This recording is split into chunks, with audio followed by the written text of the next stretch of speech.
सत्कर्म क्या है? सनत कुमार कहते हैं, अरे नारद जी आपको नहीं पता, सत्कर्म मतलब श्रीमद् भागवत का वाचन। बोले श्रीमद् भागवत? नारद जी हंसने लगे, बोले महाराज क्षमा करना, लेकिन गीता से बड़ा कोई वेद नहीं है। वो श्री कृष्ण का पूरा अंग है जिसको मैंने सुना दिया। जब उसका असर नहीं हुआ तो आप कहते हैं कि श्रीमद् भागवत सुनाऊं। नारद जी से सनत कुमार कहते हैं, अरे महाराज देवर्षि आप हमेशा भोले के भोले ही रहेंगे। बोले हर पुराण में सिर्फ भगवान की तारीफ की गई है, युद्ध की बात बताई गई है, युद्ध हुआ, लेकिन श्रीमद् भागवत में वो महान भक्तों की कथाएं हैं जिन्होंने भगवान को स्वयं मजबूर किया है इस पृथ्वी पर आने के लिए, स्वयं को मोक्ष देने के लिए। बोले रामायण का निचोड़ है, महाभारत का निचोड़ है, 6 शास्त्रों का निचोड़ है, वेद वेदांतों का निचोड़ है श्रीमद् भागवत। बोले भागवत लिखी श्री वेद व्यास जी ने। वेद व्यास जी जब भागवत 18,000 श्लोकों का निर्माण कर चुके, श्रीमद् भागवत लिख चुके, तो उन्होंने सोचा कि ये श्री हरि के नाम की है, तो क्यों ना श्री हरि से, नारायण से पहले आशीर्वाद ले लिया जाए। आशीर्वाद लेने गए तो लक्ष्मी मैया बगल से बैठी थी। व्यास जी बोले, हे भगवान आपको मेरा प्रणाम है। नारायण भगवान बोले, अति प्रसन्न रहो, क्या बात है? बोले हमने भागवत जी लिख ली है, भागवत महापुराण लिख ली है, 18 श्लोक लिखे हैं। आपका सारा जितना भी आपने आज तक अवतार लिए, जितने लोगों को मोक्ष दिया, जितने भक्तों के लिए आप स्वयं पृथ्वी पर गए हैं, उन सबको हमने इन श्लोकों के द्वारा वाचन कर लिया है। नारायण बोले, तो बड़ी अच्छी बात है, जाइए पृथ्वी पर, कलयुग के प्राणियों के पास बिल्कुल भी समय नहीं होगा, तो ये श्रीमद् भागवत, ये भागवत महापुराण आप वहां जाके प्रचार प्रसार कीजिए। लक्ष्मी मैया बगल में बैठी थी, तो व्यास जी बोले, मैया आपको भी मेरा प्रणाम है। लक्ष्मी मैया गुस्सा बैठी थी, बोली, अरे अरे वहीं लीजिए, वहीं प्रणाम करवाइए, उन्हीं से आशीर्वाद लीजिए। व्यास जी बोले, क्या हुआ मैया, क्या आप गुस्सा हैं, क्या आप क्रोधित हैं? मैया बोले, जिनके नाम का भागवत महापुराण लिखा है, आज तक कभी ऐसा हुआ है कि भगवान के आगे मेरा नाम ना हो, श्री का नाम ना हो। हम लोग राधे कृष्णा भी बोलते हैं, तो पहले जय श्री राधे कृष्णा, पहले श्री लगाते हैं। बोले अगर सीताराम भी बोला गया तो पहले मेरा नाम लिया, जय श्री सीताराम। बोले आपने पूरी भागवत महापुराण लिख डाली, लेकिन इसमें ना तो मेरा नाम है ना ही मेरा काम है, तो आशीर्वाद किस बात का? इसीलिए व्यास जी समझ गए कि बिना श्री के तो कोई भी कार्य पूरा ही नहीं हो सकता। इसलिए व्यास जी ने वही कहा, श्रीमद, मद एक वो रस जिसमें डूब के हम अमृत पान का एहसास करें, श्रीमद महापुराण। कहते हैं श्रीमद भागवत महापुराण लक्ष्मी मैया के द्वारा ये नाम दिया गया, तब ये भागवत महापुराण संपूर्ण हुई। आज इस महात्म को बताते हुए श्री नारद जी को सनत कुमारों ने कहा कि इस तरह श्रीमद् भागवत महापुराण कलयुग के उन प्राणियों के लिए नीचे प्रचार प्रसार के लिए भेजी गई, ताकि पापियों का नाश हो सके, बुद्धियों जो खराब बुद्धि है उनका विनाश हो सके, थोड़े से समय में भगवत प्राप्ति हो जाए। नारद जी ने कहा, अभी ये सप्ताह ज्ञान यज्ञ सुनाएगा कौन? भक्ति महारानी के दोनों पुत्रों को ठीक करना है, और 7 दिनों तक ये भागवत महापुराण सुनाएगा कौन? क्योंकि सुनाना हर किसी के बस की बात नहीं थी। पहले अब तो 3 घंटे में ही लोग बाग उठ के भागने लगते हैं। व्यास जी भी घबराने लगते हैं कि कब जाएं, पैर पसार के लेट जाएं। लेकिन पहले क्या होता था कि दिन और रात बराबर तप मिला के 7 दिन हुआ करते थे। ऐसे भागवत महापुराण सुनाई जाती थी। सनत कुमार बोले कि चलिए, वो भक्ति महारानी तो श्री कृष्ण की स्वयं प्रिया है, इसलिए मैं स्वयं, हम लोग स्वयं जाके वहाँ कथा सुनाएंगे। आनंद तट पर इलाहाबाद के किनारे सनत कुमार आए, छोटी छोटी बालुओं के उन्होंने आसन बनाए, वहाँ विराजमान हुए, भक्ति महारानी को कथा सुनाने लगे। दोनों वृद्ध बालक वहाँ लेटे हुए हैं। जैसे प्रथम दिन की कथा हुई, संपूर्ण होते ही भक्ति महारानी के पुत्र के नेत्र खुल गए। दूसरे दिन कथा हुई तो वो थोड़े थोड़े हाथ पैर हिलाने लगे। जैसे जैसे कथा होती चली गई, 7वें दिन वो दोनों वृद्ध बालक, दोनों वृद्ध पुरुष एक सुंदर से बालक बनकर खड़े हो गए हैं। कहते हैं, श्री कृष्ण गोविंद हरे मुरारी, हे नाथ नारायण वासुदेव। कृष्ण गोविंद हरे मुरारी, हे नाथ नारायण वासुदेव। कृष्ण गोविंद हरे मुरारी, हे नाथ नारायण वासुदेव।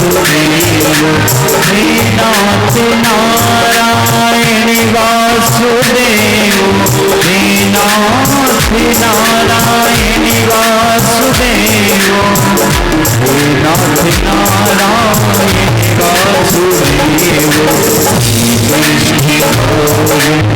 कृष्ण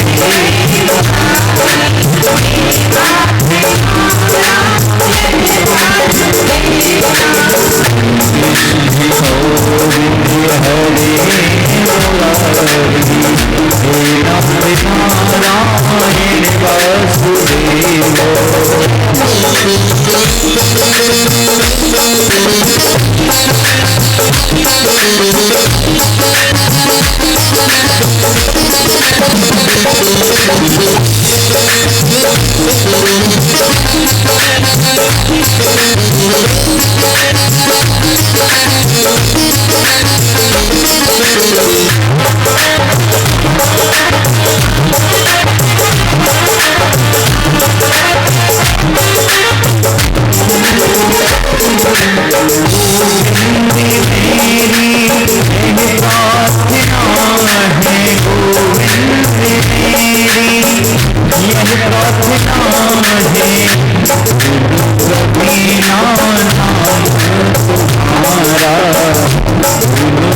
सबको सुना सबको सुना कृष्ण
बिहारी लाल की जय हो, राधा रानी सरकार की जय हो। आज कथा का प्रथम दिवस, कलश यात्रा में थोड़ा समय हो गया है, इसलिए कल कथा को विस्तार रूप से अच्छी तरह से गायन किया जाएगा। आज प्रथम दिवस की कथा कोशिश की जाएगी कि थोड़ी थोड़ी ली जाए और इसको पूरा कर दिया जाए, क्योंकि ये पितृ पक्ष में पितरों को सुनाई जा रही है, इसलिए इसमें थोड़ा ज़्यादा वो नहीं करेंगे कि चुटकुलों में टाइम निकाल दें, समय निकाल दें। आज सभी का उद्धार हो, जो हमारे पितृ इस बात के लिए कथा श्रवण कर रहे हैं उनका उद्धार हो, इसलिए कथा को थोड़ा कथा के रूप में ही सुनाया जा रहा है, उस रूप में नहीं कि थोड़ा हंसी मजाक भी हो जाए, होगा पर इस तरह नहीं। इसलिए ठाकुर जी की, राधा रानी की असीम अनुकंपा हो, इसलिए मैंने थोड़ी थोड़ी कथा लेके इसको थोड़े संक्षिप्त रूप में जो विस्तार दिया जाता है उसको संक्षिप्त कर दिया है, ताकि प्रथम दिवस की कथा में ये ना हो कि अब आज की कथा कल सुनाए और कल की कथा परसों सुनाए। 7 दिनों की जो कथा होती है कोशिश यही की जा रही, इसीलिए मैंने ज़्यादा भजन संकीर्तन भी नहीं किए हैं, ताकि आज जो थोड़ा सा समय है उसको कथा में ही अपना निकाला जाए। तो आइए, नारद जी ने जब भक्ति महारानी को कथा श्रवण कराई तो बड़े ही भाव से उन्होंने कथा को श्रवण किया। आज दोनों पुत्र श्रीमद् भागवत की अनुकंपा से दोनों पुत्र फिर से युवक हो गए हैं, फिर से वो अपने नव यौवन में आए हैं। कहते हैं भक्ति महारानी बड़ी प्रसन्न हुई। यहाँ भक्ति महारानी को श्री गोविंद ने स्वयं आकर दर्शन दिए और ये उन्हें आशीर्वाद दिया कि हे भक्ति, जिनके घर में तुम रहोगी उनके हृदय में मेरा वास रहेगा। इसलिए कहते हैं कि हे हमारे जो मनुष्य हैं, आप ही सब कुछ हैं, क्योंकि मनुष्य योनि में आए हैं, आपको वो पुण्य प्राप्त हुआ है। तो कहते हैं थोड़ा सा समय निकालकर आप कार्य करते रहिए, पर हरे राम राधे श्याम भी गाते रहिए।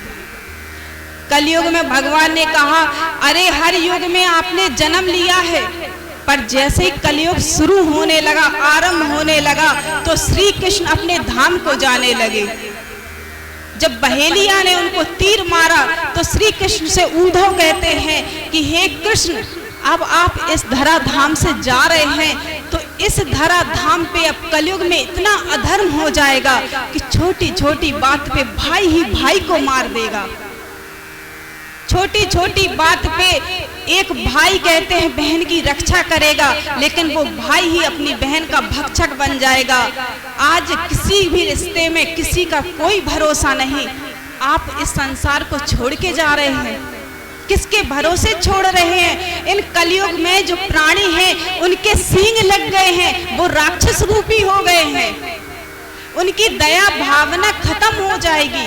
वो एक दूसरे को सिर्फ इसलिए देखेंगे कि क्या हमारा स्वार्थ सिद्ध हो रहा है। आप छोड़ के जा रहे हैं तो अभी संसार का क्या होगा? इस कलयुग का आरंभ हो चुका है। तो भगवान कहते हैं जब भगवान की शरीर को जलाया जा रहा था तो वहां शरीर को जलाने में शक्ति तेज पुंज निकला। उद्धव जी देख रहे हैं क्या हो रहा है। वो शक्ति पुंज कहते हैं भगवान का सारा शरीर है, आत्मा है, जो श्रीमद् भागवत में विराजमान हो गई। और इन्हीं भागवत जी को इसीलिए बैठाया जाता है कि श्री कृष्ण भगवान स्वयं वांगमय स्वरूप में यहाँ विराजमान हो गए हैं। आपके सारे कहते हैं जब आरती होती है, भागवत भगवान की है आरती, पापियों के पाप को है तारती। इसे मात्र पोथी ना समझें, इसे मात्र कागज के टुकड़े ना समझें, ये भगवान का शरीर है, ये भगवान की आत्मा है।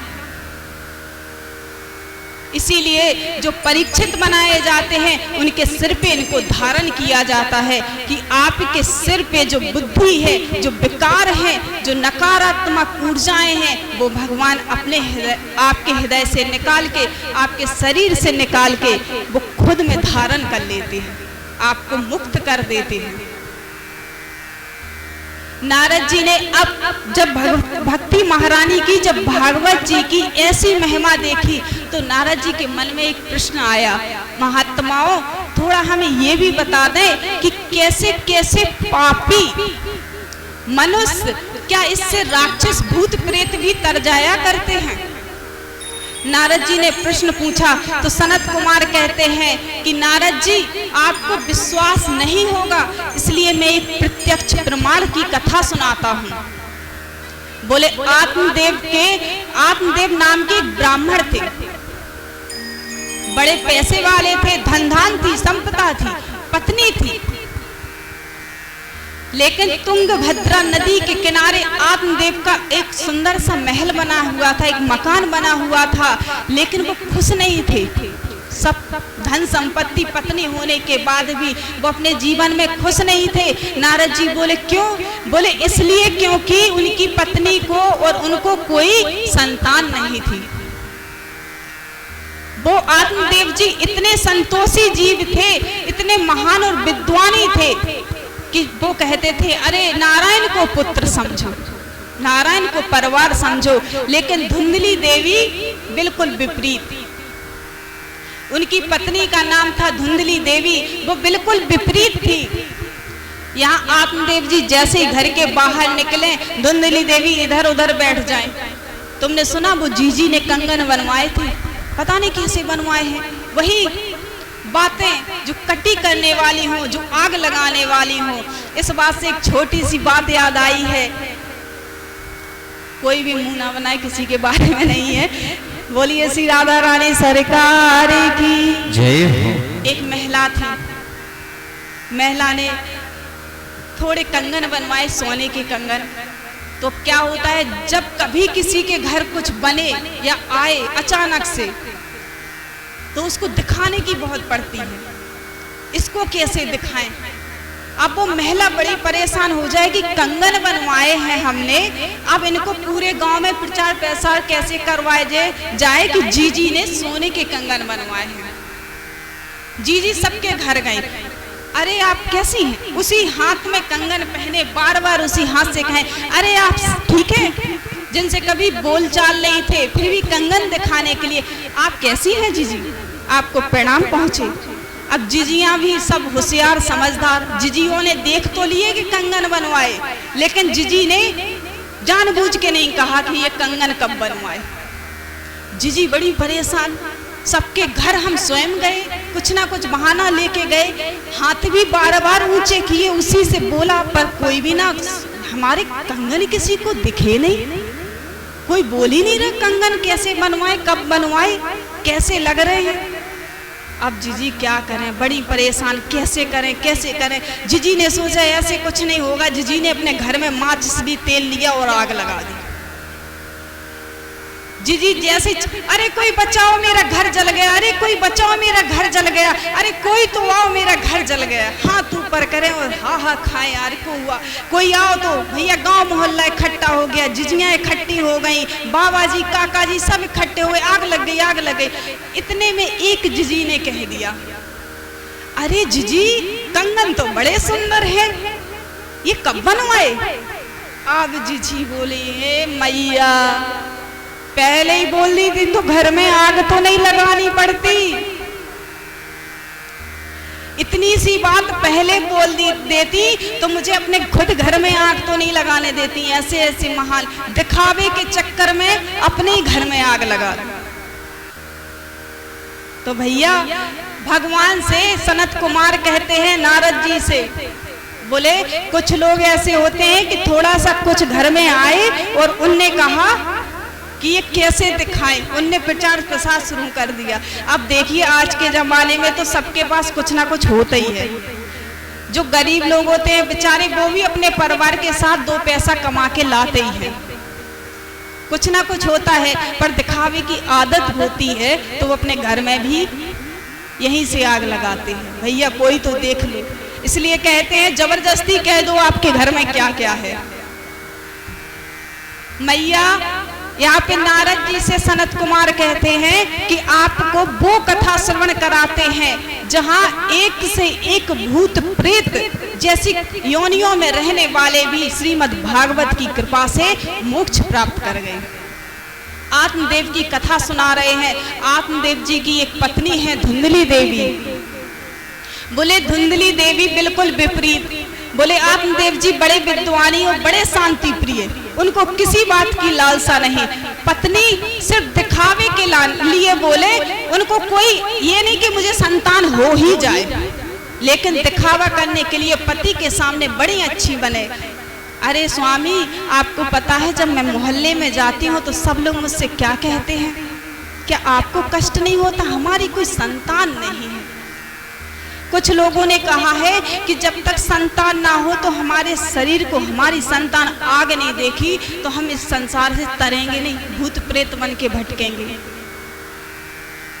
धुंधली जब ये बात कहें तो आत्मदेव जी कहें अरे सब ठाकुर जी देख लेंगे, सब ठाकुर जी देख लेंगे, ऐसी चिंता मत करो, ठाकुर जी को अपना पुत्र मान लो, उनकी पूजा किया करो। अब धुंधली देवी पूजा कुछ नहीं करती, सिर्फ बस इधर उधर बैठ जाए, चार बातें करें और घर के अंदर आ जाए, झगड़ा हो जाए घर के अंदर बैठ जाए।